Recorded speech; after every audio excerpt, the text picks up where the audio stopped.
Should be good I'll though. let you get in first. I'm used to crawling in a second, and you might be too. But your one seatbelt's out. Yeah. Okay. Pull myself forward here a little bit. There we go. Some people are short legs. Some of us are longer. Yep. I actually scooch forward in a 150. Not many people do that. So. All right. Pull your door. There we go. Set there.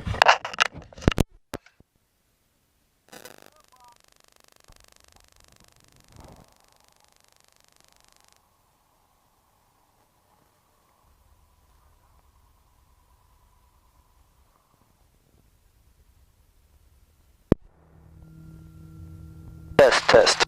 2, 3, testing. Hear me loud and clear there? Yeah, but it's all scratchy.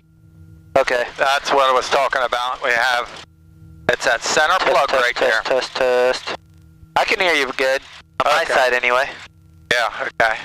122.9 is your frequency here? Yep. Well, that's shoestrings. Okay. I don't have my runway license because Pennsylvania law, I talked to the FAA guy from Pennsylvania. And I wanted to get mine licensed as a private airstrip, then the township couldn't have as much to say about it. But he said the law that was, there was a typo error when they typed the law up, and it said no two airports can be less than 2 miles apart. Right. And he said it was supposed to say public airports. And they omitted the word public. Right. And he said they don't want to open it back up because they'll open the can of worms up. Right, so shoestrings right here, and then you're just literally just to the south of shoestring. So pretty much, if I needed to ever find this airport, I could just find shoestring, and I know if I just go to the little bit to the southeast, I've got it. Yep. So it's right in your database of any GPS or any of the flight logs at all, at everything. Whenever I call for a flight briefing, I just tell them I'm departing 0 Papa 2. Right, and then it's right in there. Yeah. Okay, that makes it really easy. And then by the time you're up, you're already where you would be departing out of there anyway. Yeah, so I'll use their frequency. Okay.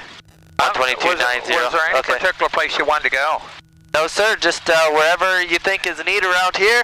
I would just like to fly around and enjoy what different things you have around here. Okay. We can leave the windows open till we get out there to run up. All right.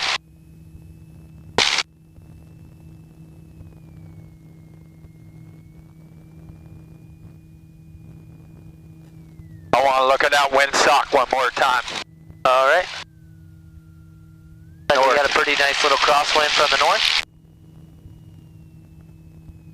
Set my flaps a while. I have electric flaps. I kind of wish it was manual because I don't like things that can go wrong. Right. I'm kind of an old timer. I like my old steam gauges. Nothing wrong with that. Simple and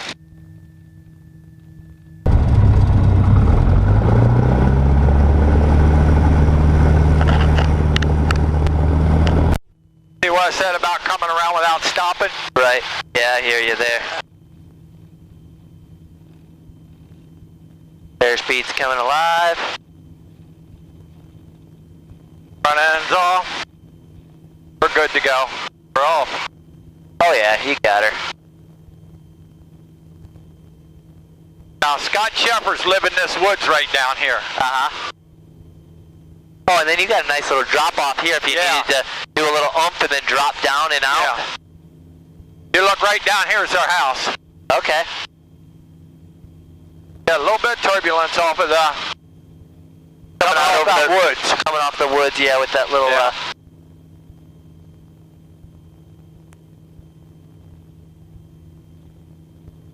And then Shrewsbury's straight ahead, so I turn one way or the other, so I'm not going low over Shrewsbury. Right. Shoestring Cessna 128 just took off from Keeney on runway 28, circling around to the north, gonna head east along Plank Road, Shoestring. See those two red buildings with the white roofs? Yes. That's Shoestring Airport. Okay. Well, you got beautiful country out here. Oh yeah. It's great. I'll take you over and show you the river. We might go down and see Pretty Boy Dam. There's a real nice pretty dam. Okay. And I don't know, we could even land there at Shoestring. Density altitude's not real high right now. York Airport says 1,300. Yeah, it's cooler out today. Yeah, and the barometric pressure's up over 30. So your elevation here is about 1,000, or? Yeah, 1,000 feet. Right over there, Shoestring. That's a nice little airport. How long's that runway there? 1,500 private, over 1,000 public. Okay. Their clearances don't meet the ends, don't meet FAA's public airport specs. Okay. So the chart will say 1,000, but there's 1,500 feet there. Right, right. Lead traffic, number 32097 is departing off the pattern to the southeast. Lead. So my place is right down there now. Okay, see the church? Yeah, I and see then it. right over there?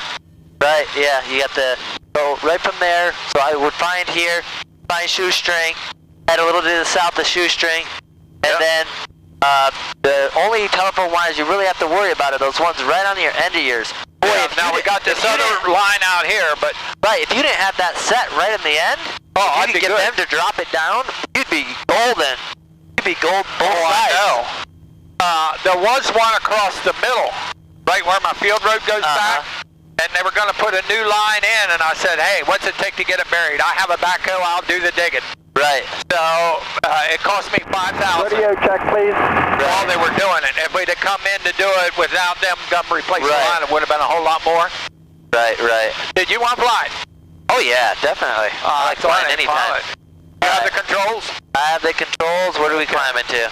I usually go up 2,700 feet, somewhere up in there. It's a nice view area here. That's definitely beautiful.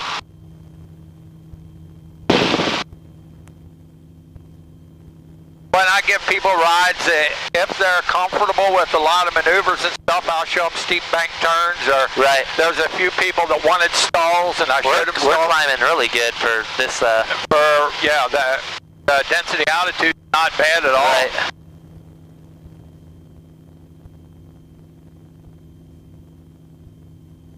Of course, this is statute miles per hour, and this is knots. Right. And how we got that, my partner, his company really liked him, because he ran the shop, and they sold Garmin, and they had, they were either the people were buying the ones with all the bells and whistles, or the cheap ones. And this is more middle of the line, and they had it on the shelf for a little while, and his boss says, Derek, you might as well just put that in your plane, you can have it. Wow. So he gave us that for nothing, and we bought it without radios or transponder in, and he knew somebody who had a plane that wasn't flying anymore. He told him he could have any parts off of it he wanted for nothing. So he got the radios and the transponder out of there and had his bench tech go over them, you know.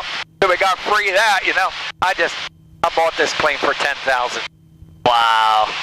Yeah, it was a Lord thing. It was just really a gift. Yeah, you got the American dream with the airplane and the hangar and your own field in your backyard, or your front yard rather. That's great.